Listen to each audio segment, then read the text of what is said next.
Hello, I'm Sensei Alex Kakuyo. Thanks for joining me this evening for Dharma Sunday, where we take canonical Buddhist teachings and tie them with daily life. The title of today's talk is The Dharma of Dealing with Difficult Relatives. Before we get into that, please subscribe and hit the notification bell. That way you'll be notified when I post talks in the future. If you wouldn't mind hitting the like button, that'd be great too. We are in the midst of the holiday season. Thanksgiving was just a few days ago, and we have Christmas, New Year's, and a host of other special occasions to look forward to in the coming months, which necessarily means a lot of time spent with family and friends. Now, for some people, this is a time of great joy and satisfaction. They look forward to these events. For other people, unfortunately, this is a time for sadness, fear, maybe even heartache. We don't always have the best relationships with our family members, and it can be hard to know what to do during the holidays when we're around those same people who are both related to us and cause us pain. So my hope today in our Dharma Talk is to show you various ways that Buddhist teachings can help us deal with our difficult relatives in skillful, life-affirming ways that are compassionate both to us and to them. To get us started, I'm going to read an article. It comes from verywellmind.com.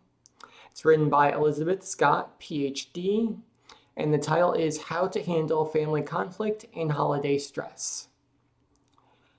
Let's see, the article reads, "The holidays present many wonderful opportunities to bond with family, but this time of year can also present significant stress, particularly when family conflict arises. Some conflict can come from having to decide which relatives to see, if any. Tips for handling family conflict and stress during the holidays. Here are some ways to divide up your time over the holidays and handle conflicts and holiday stress that may arise. Take turns with relatives. If you and your spouse both want to celebrate with your families of origin, if you're dealing with a divorce situation where not everybody wants to celebrate together, or if you just have a lot of family, it can be stressful deciding who to see and when. Taking turns is an easy solution. If you see one group in November, see the other in December, or alternate years. Then you can eventually see everybody. Host celebrations at your house. If the stress of traveling each year is more than you'd like to handle, you may want to have family over to your home for the holidays. This is also a good solution when you have too many groups or relatives to take turns seeing. Invite everyone to celebrate together, and you will get to see everyone more often. Be prepared for some conflict. If you usually have conflict when you get together with your family, it's a good idea to be prepared for it. I'm not suggesting that you go looking for trouble, but rather approach the situation with a sense of realism. If your mother always criticizes your appearance or your brother always makes rude jokes, don't expect them to change their habits. Just aim to have a sense of humor about it and remind yourself what you love about them. Just say no to it all. If seeing family causes you great amounts of stress each year, it's okay to say no sometimes. Celebrating with your partner or kids can be a wonderful alternative to seeing people who make you feel consistently stressed. Finally, surround yourself with friends. Many a happy holiday has been formed by groups of people who have decided to celebrate with friends instead of family. Whether you're unable to travel or have family who is, or for some other reason find yourself without kin, celebrating with other people you know who are also without family for the day can be a great way to bond with friends and enjoy the spirit of the season. So that's the article. Again, it's at verywellmind.com. The title is How to Handle Family Conflict and Holiday Stress by Elizabeth Scott, PhD. So that's all excellent advice. I agree with everything that was written there 100%. But we may be asking ourselves, what does that have to do with Buddhism? Well, to answer that question, we first need to answer this question. What is Dharma? Now, normally when we think of Dharma, we think of Buddha Dharma. That is the study of Buddhist wisdom, the Four Noble Truths, the Noble Eightfold Path, the Six Perfections, the Four Brahma Viharas, etc. And that's correct. Buddha Dharma is a thing, and I've clearly devoted my life to it. However, that's not the entirety of Dharma. Dharma, in the larger sense, means an aspect of truth or reality. So we can think of it as everything in our world, in this conventional existence, is a Dharma. If it has a name, it is Dharma. It is an aspect of truth or reality. Now, it's important to note there are conditioned dharmas and there are unconditioned dharmas. So a conditioned dharma, like I said, is something in our conventional world. There's floor dharma, there's ceiling dharma, there's meditation hall dharma, altar dharma, etc. And all of these things have certain qualities and essences attached to them.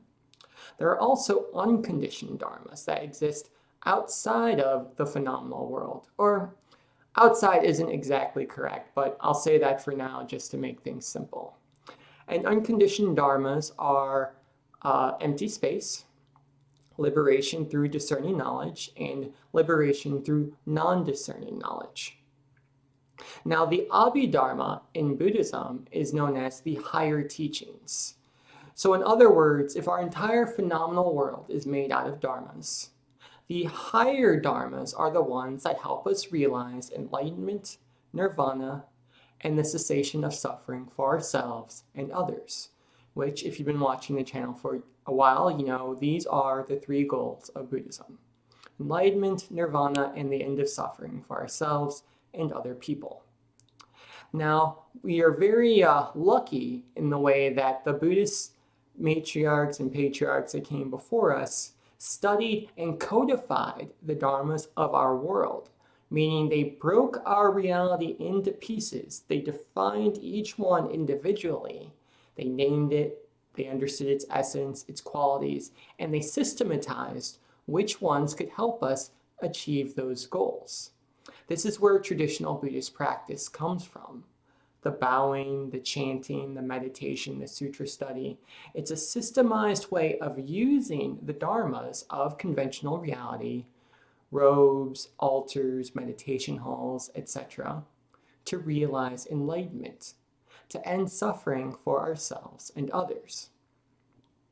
So you could think of Dharma as the source code of the world we live in. If you've ever watched the movie The Matrix, there's a new one coming out here shortly. There were times in the movies where the phenomenal world disappeared and you could see the code. It came down the screen as green lines, right? Well, Dharma is the code of the world we live in.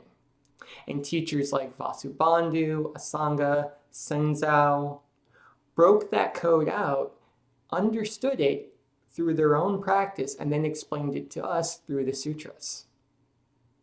This is one of the reasons I always like to start my Dharma talks off with definitions. Because if we don't have a clear idea of what we're talking about, what specific Dharma we want to study that day, we're going to have problems. For example, let's say I tell you the best way to use a tree Dharma is to chop it up into pieces, put it into a pile, and then when you're ready, start a fire that you and your family and friends sit around and you feed that fire with pieces of the tree Dharma. And then you say, no, the best way to use a tree Dharma based on its qualities and its essence is to feed it treats and rub its belly. Now, clearly in that situation, we are in two completely different worlds. So we need to come together and figure out where we're going wrong. And in the course of that discussion, what we'd probably find is that what I call a tree is something with a trunk that's made out of wood, that has branches and leaves. And that thing you're calling a tree is actually a dog. And it's very interesting because when you read the sutras and look at the apologetics of the time, 1,000 years ago, 2,000 years ago, it's simply monks and nuns debating with each other to figure out what a dharma is, what its quality is, how it best can be used, etc. And this is important because if we use a dharma correctly, it can be very beneficial. If we use it incorrectly, it can be harmful. So, as an example, as I've told you in the past, I have chickens that live here on the homestead, and I spent most of the day today cleaning out their chicken coop. So it's getting cold, so they're spending more time in the coop, less time outside, which means they're pooping more in the coop and less outside. So I grabbed the shovel, I cleaned out the coop, all the wood chips and chicken waste went into buckets and eventually was dumped on the compost, and then I put in new wood chips for them. And this is going to work out very well. Chicken manure is very rich in nitrogen. So my green leafy vegetables next year, the collard greens, the kale, the cabbage, etc., is going to be very healthy and very strong because it's going to be fed by all of this manure. But the only way I know to do that is because I've studied and I understand the dharma of chickens and the dharma of their waste, their feces. Now let's say I hadn't studied that, so I didn't work with that dharma skillfully. Let's say I got all of this chicken poop and I just ignored it. I left it in the coop. I pretended it wasn't there. Well, chicken manure is very high in ammonia. So eventually what would happen is that ammonia would burn their eyes and their noses, or their beaks, I should say. And they'd have all kinds of infections, pink eye, etc. It'd be very unhealthy for them. And thus it would also be very unhealthy for me. Wouldn't be good for anyone. Because clearly unhealthy chickens don't lay eggs, and they frankly just don't live that long. So those are my two options. I could ignore the waste. I could use it for fertilizer. Because I understood the dharma of chickens, understood the dharma of chicken manure, I used it for fertilizer. I'm happy, the chickens are happy, everyone wins. Now, the reason we have suffering in the world is because we don't understand dharmas. So we use them incorrectly, or we have the wrong expectations. So this is why the Lankavatara Sutra tells us that the cycle of transmigration, the cycle of suffering, is caused by ignorance, which leads to desire, which leads to karma. In other words, we're ignorant of dharma, we're ignorant of the way the world actually works. I don't understand how the chicken poop functions or what to do with it. So we have desires that don't meet with reality. I don't want to deal with the chicken poop. I'm just going to ignore it and leave it in their coop. And then the karma that comes from that, the volitional action, I just ignore their coop, I don't clean it out, causes suffering. But if we break free of that ignorance, if we study the dharmas of our world successfully, then we end that suffering not just for us, but for all sentient beings. Now that's a very simple example, but it's true of our entire lives. It's true of our relatives. The reason our relatives cause us suffering is because our desires for what we want them to be doesn't match with who and what they really are. Remember, our entire reality is nothing but dharmas. I, Alex, am a dharma. I have qualities. I have an essence. There are things I can do, things I can't do, habits I have, habits I don't have. So if you were going to interact with me face to face, you would want to study me, learn about me, ask other people, well, what do you know about that guy? And then based on that, you can create expectations that match with reality, saving yourself and me a lot of trouble. Our relatives are the same way.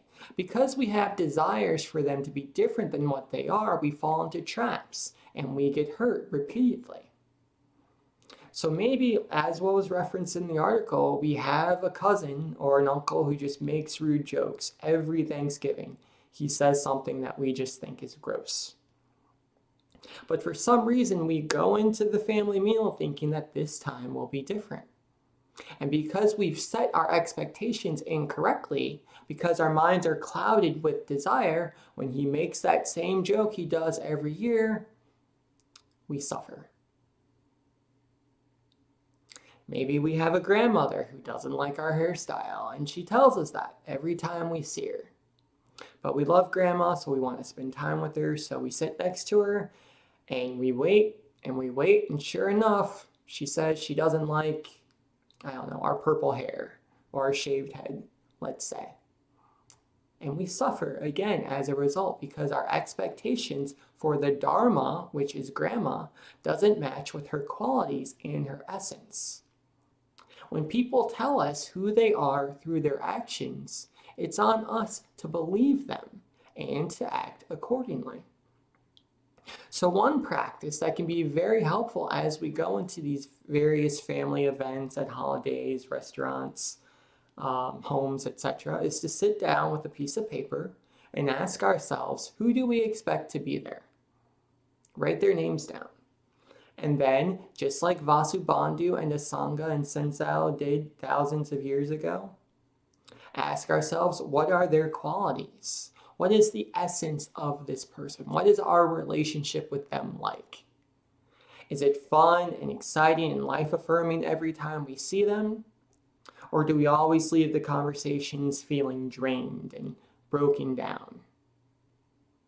Are they kind and compassionate when they speak with us, or do they call us dirty names? And we're not making any judgments at this point. We're simply writing down the names of our relatives and their qualities. And then we study those qualities and we form a plan. In the same way that Buddhist masters did thousands of years ago when they formed Buddhist liturgy, they formed a plan to help us realize enlightenment, attain nirvana, and suffering for ourselves and others. We form a plan with our relatives to decide how we can end suffering for ourselves and for them.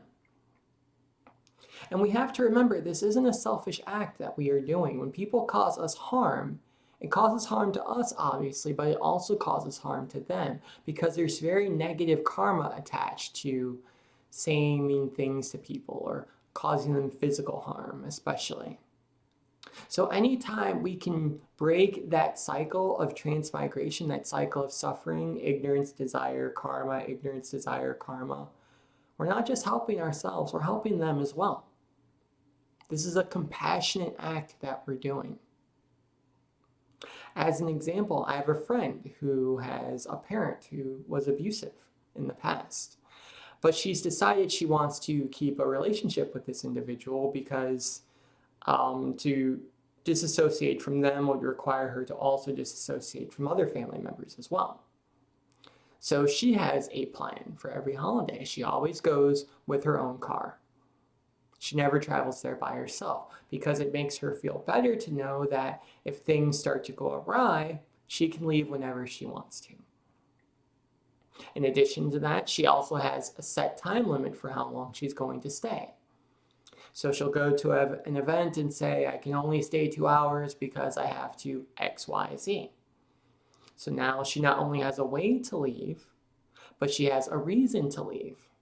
And these things provide her comfort and help her deal with what would be normally a very difficult, very trying situation. In my own life, I had a relative. We grew up together and we were very close when we were younger. And I wanted to maintain and build on that relationship. So I used to call them and text them, not all the time, but, once every couple weeks. And they never returned my calls. They never responded to my text messages, which is very confusing because when I saw them at family events, everything was great, just like when we were kids. But then a few weeks later, after Christmas, let's say, I'd send a text, hey, it was good to see you. How have you been? No response. And it actually took me talking to another relative about this situation, and they reminded me, well, so-and-so has always been like that. They've never returned phone calls. And then I realized, oh, my expectations aren't correct. I have a desire for the relationship I want to have with this person, but it doesn't match the qualities and the essence that they possess. So I adjusted my expectations. I don't call them or text them anymore, but I do still see them on holidays, and now the relationship is better because my feelings aren't being hurt because my expectations are no longer being disavowed. My expectations have changed, so now they're being met. Good for me, good for them, good for everyone. So again, we have to study our relationships in the same way that we study the sutras. And in the sutras, we are told that there are 3 ways to deal with our attachments: renunciation, acceptance, or full embrace. Okay? So there are some things in our world, some dharmas that are so toxic that we just can't go near them. They're just that unhealthy, that they're that destructive to our mental and physical states that we just don't do it. And for those, we practice renunciation.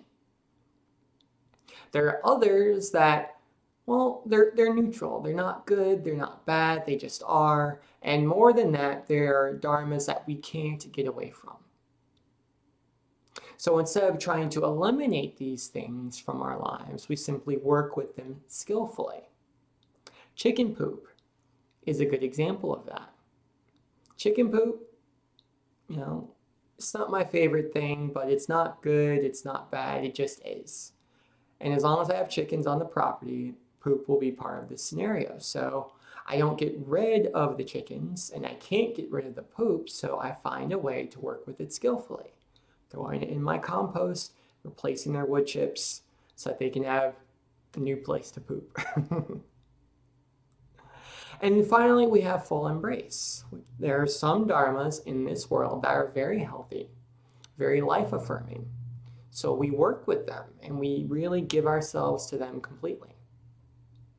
Now, I bring this up because our relatives are dharmas, which means our relatives fall into one of these 3 categories. So if we have someone that is so toxic and so abusive to us that there's just nothing to be had there, it is okay, as what was said in the article, to practice renunciation. To just say, you know what? I'm not going to be involved anymore. If that person's going to be there, I'm not going to be there. And again, that's not a selfish act. That's a compassionate one, because we are saving ourselves from suffering, and we're saving them from the negative karma associated with their actions. Other people, well, they're neutral. Sometimes we get along, sometimes we don't, but overall, I'd say it's positive. So we learn to work with them skillfully. So this is the cousin that we usually end up arguing with, but it's all love afterwards. No real hurt feelings. We're just heated in the moment. And then finally, we have full embrace. We do have relatives that are just wonderful people. They're just fun to be around. We feel good. We feel uplifted every time we're with them. So when we're going through our list that I mentioned earlier, we can look at our relatives and funnel them into one of these 3 categories: renunciation, acceptance, or full embrace. And we can make a plan based on what we find, based on our study of the Dharma. Now, when we're forming our plans, what are some things we can do? So, well, let's say we have someone who falls into the neutral category. 9 times out of 10, it's okay, but there are some times when it's not. How do we interact with that person? How do we interact with a person who maybe they're not pleasant to be around, but for whatever reason, we still want to have them in our lives? So renunciation isn't an option. Well, nonviolent communication is a way to go about this. We communicate our needs, but we do so in a way that's healthy and life-affirming. This is right speech, which is the 3rd tenet of the Noble Eightfold Path of Buddhism. Now, one of the best books I've found that discusses nonviolent communication is this. It's called Nonviolent Communication by Marshall B. Rosenberg, and he just does an excellent job of discussing why we engage in violent communication, the problems with it, and how we can communicate our needs in a nonviolent way. Because oftentimes, as spiritual practitioners, we think that in order to keep the peace, we have to allow ourselves to be harmed, so we don't stand up for ourselves. Or we think there's this binary. We either stand up for ourselves and we give up to our grief and our anger, or we don't stand up for ourselves and we internalize all of that pain. And what this book does, by Marshall Rosenberg does, is it allows us to communicate, but communicate in a healthy, life-affirming way. We stand up for ourselves, but we do so in a way that allows for the relationship to grow instead of being destroyed. It's been very helpful in my own life, so I recommend that for anyone who wants to learn more about right speech and nonviolent communication. The other thing we can do is simply to set clear boundaries. The Buddha, in his wisdom and compassion, set clear boundaries for the monastics, for Buddhist practitioners, in the way of the Vinaya. So when we talk about the 5 lay precepts, for example, what are we talking about? We're talking about healthy boundaries. This is the behavior we'll accept. This is the behavior we will not accept. So as we're doing that nonviolent communication, it's completely appropriate to say, look, I want to be around everyone, but I'm not going to be there if you insult me, if you call me names, if this topic that is triggering and upsetting to me comes up. And then based on that, they'll respond, and that will help us set our expectations. And maybe they'll say, we really want you to come. Everything you said sounds good. And now we know how they feel about us and how we feel about them. Maybe they'll attack us. Sometimes people don't like it when you set boundaries, but at least at that point, we have clear understanding of the Dharma. We know exactly what their qualities are. Not what we want, but at least we know what they are, so we can deal with them appropriately. And then finally, if we have someone who falls into that full embrace category, someone who is kind, who is compassionate, who is wise, every time we're around them, we need to make sure we don't take them for granted. If grandma has been taking care of us since we were a toddler, cleaning our diapers, giving us our bottle, and she always has kind things to say about us, we need to make sure we spend time with grandma. We don't want to take her for granted. And that's a good thing about that list I mentioned earlier, is it will help us see those people who, oh wow, well, Uncle so-and-so is always rude, but our aunt, she's a joy to be around. Maybe I should spend more time with her this holiday season.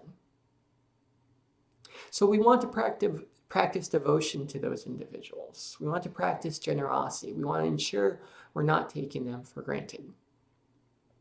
And finally, what are some helpful practices that we can do before, during, and after these family events? How can we deal with all of the emotions that are coming up? Well, one thing I'm quite fond of is mindful breathing, and I like it because we can literally do it anywhere, and no one knows what we're doing. We do this on Wednesdays at the start of our guided meditation. We breathe in and out through the nose, extend the belly button on every inhale, relax on every exhale. Focus on the physical sensations of our breath.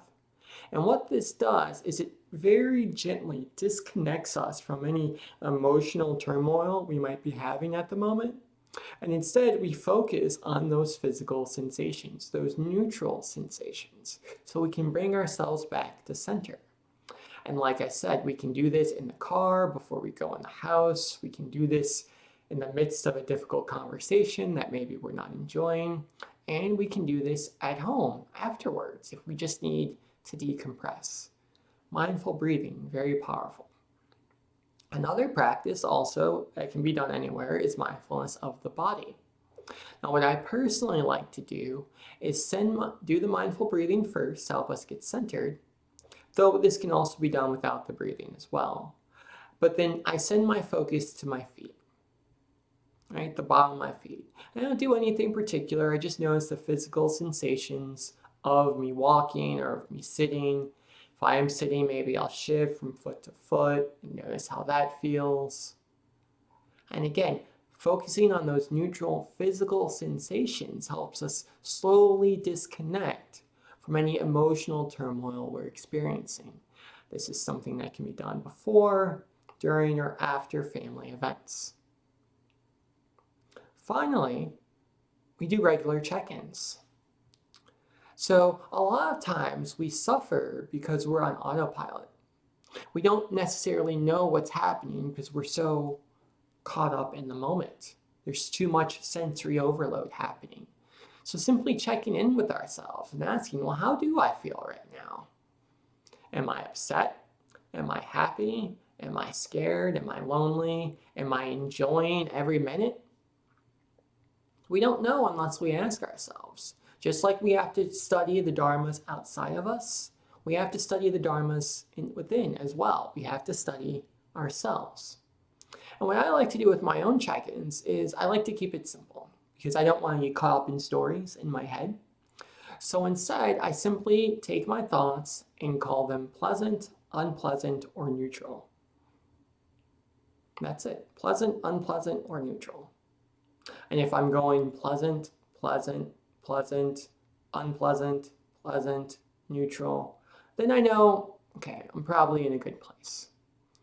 If I'm going unpleasant, unpleasant, unpleasant, unpleasant, well, maybe something needs to change. Maybe I need to go to another part of the room, talk with someone else. Maybe I need to excuse myself outside or to the restroom to get my bearings. Maybe it's time to leave. But we don't know that unless we do the check-in. So those are some helpful practices that I've found have been useful in my own life, dealing with my own difficult relatives. And I hope they can be helpful to you as well. But my main hope as we go through this holiday season and we interact with people, some we like, some we don't like, some like us, some don't like us, is to remember to be easy and compassionate both with ourselves and with other people. Because we are Buddha and they are Buddha. And by studying the Buddha Dharma that surrounds us every day, we can end suffering, not just for ourselves, but also for others. Amitabha.